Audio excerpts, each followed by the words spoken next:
Digital photography made simple. Hello, and welcome to our segment on how to resize an image file. Have you ever sent an email and found it's too large to send?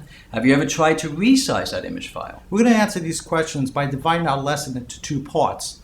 The first part is how to compress a JPEG. And the other is how we're going to resize the dimensions of that image file. So let's talk about resizing a JPEG.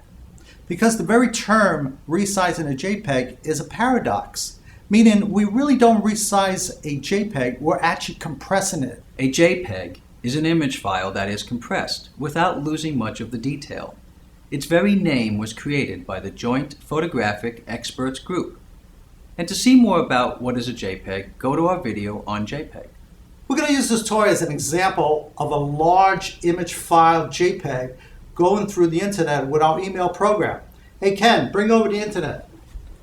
And as you can see, this file won't fit because mail programs are limited to certain size requirements when sending attachments. That's why this big, large file won't fit.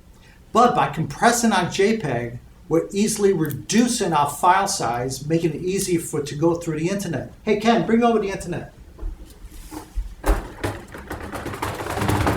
It's that simple.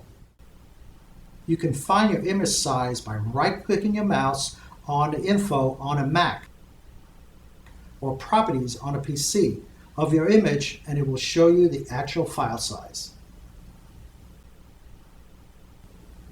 In order for us to create a smaller or compressed JPEG, we have some choices. We can use programs like iPhoto for Mac, Picasa, and Picture Manager for PCs. Each one is capable of giving us different variations of image compression, allowing us to create a smaller image file.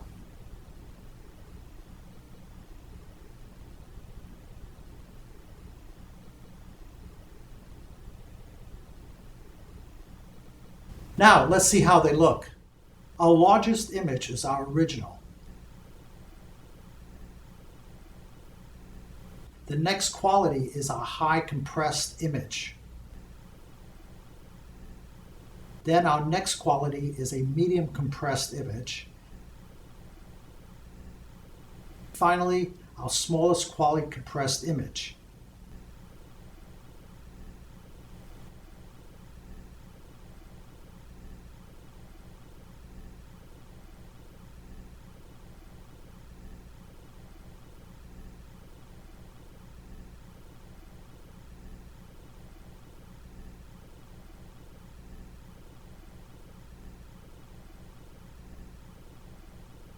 Now, if you want to send more than one large image through the internet, we suggest online services like YouSendIt or DropSend. These online services help you send large images very easily through the internet.